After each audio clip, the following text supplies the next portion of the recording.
Hey trappers, Dale Billingsley here, Billingsley Brand Lures. So guys, before we get too far into this video, there's a few things I'd like to talk to you about. And as a lot of you know, I'm not just saying this to fill time or to waste my breath. But these things I feel are pretty important. So we'll kind of jump into this.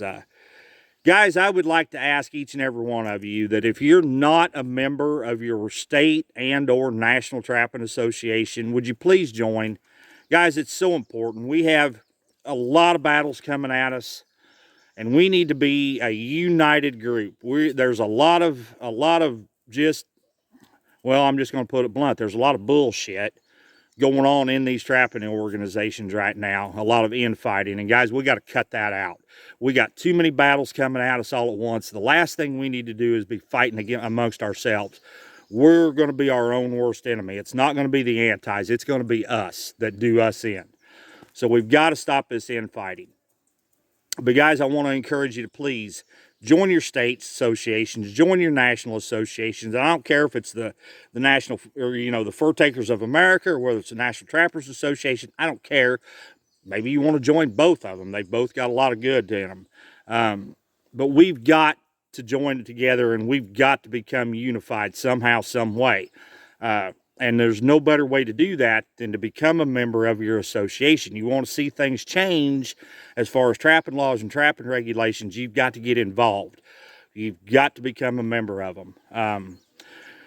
Enough about that. I preached on that enough. The other thing I'd like to mention is, guys, if you would please take a young trapper with you. Man, I just got back from the Fur Takers of America's convention, their national convention. Boys, I'm telling you, that was an old crowd. There were very few youngsters there. There were very few young trappers there.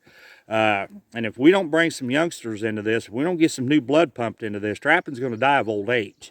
Because as you know, I mean, it's very aware we all get older every year. So, eventually our number comes up, and then there's no one to take our place. Do everything you can to get a youngster involved, or to at least get a new trapper involved. Okay. I'm not going to harp anymore. We're done with that. Let's move on to today's video. So what I want to show you today, guys, is how to foot snare beaver. And foot snaring is something that I have shown very few people. It's very few people that I've talked to about it, because it's something that I held back for myself for a long, long time. It's very easy to do.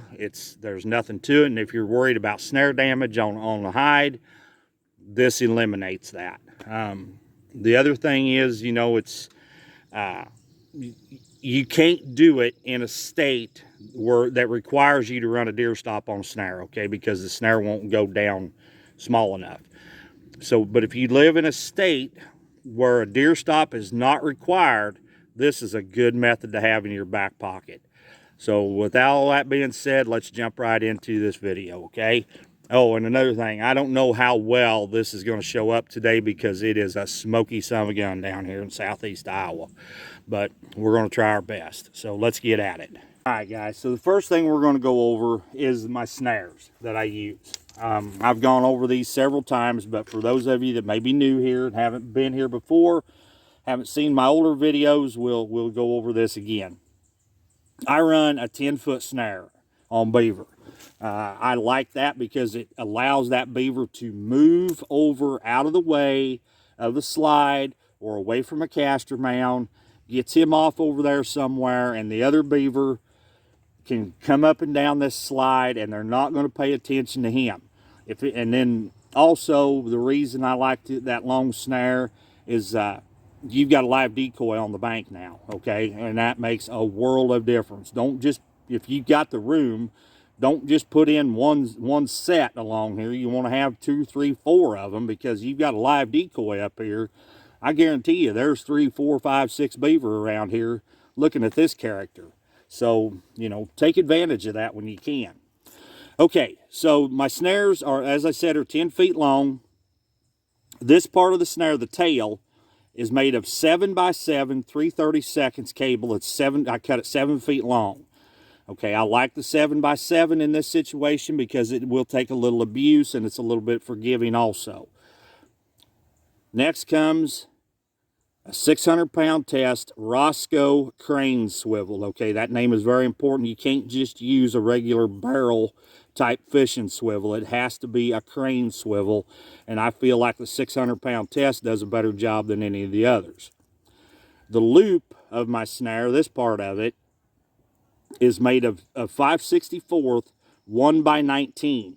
Now the reason I use the 1x19, it's a little stiffer and it's a little tougher than what the 7x7 is. So it holds a better loop, for one. For two, if you happen to foot snare a coon or foot snare an otter, this will take the abuse that those two animals will put out. Where the 7x7 in a 5/64, sometimes it does, sometimes it doesn't. So you want to make sure when you got that animal caught that he stays there. Now here in Iowa, we're allowed to use a cam lock, and that's what I've got on here.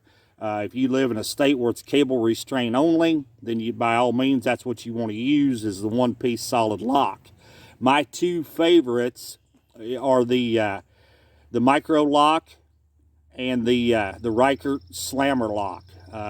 Those are my two favorite as far as a one-piece cable restraint lock. So anyway, the other thing is you've got to get a snare supported solid.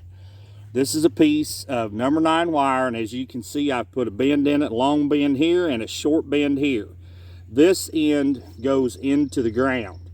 If you were to come up and just place this end into the ground, that thing's going to flop around on you.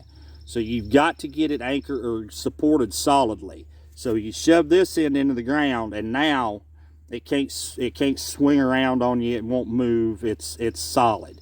That's very important when it comes to snaring.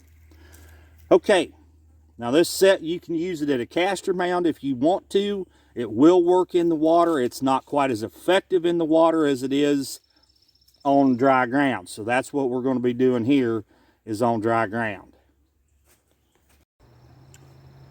Okay guys, so here we've got our slide coming down. We've kind of dug in here and kicked in here to make it look a little more authentic. All you do is put your support collar on your snare here, on your snare or your support wire. Shove your support wire in the ground, and I don't think I can ever get it in this ground as hard and dry as it is, so you're just going to have to bear with me a little. Then I like to have my loop, I like it up there a couple inches off the ground. And then all you do is put a stick. It's not going to stand up at all. I'm sorry guys, this sucks. This ground is so hard, we're so dry. Put a stick dead center of that snare, just like that. And what happens is that beaver comes up there, and he's not going to push that stick over out of the way. He's going to go around it. When he goes around it, he hooks one side of that loop or the other with his leg, and he sucks it on down, and there it is. That's it. That's all there is to it. You put a stick here. Then if you wanted to, if this was a more flat open bank and we didn't have the slide, you would put a stick in the middle. You would come over further and put a stick here. You would come over here and put a stick here to give that beaver room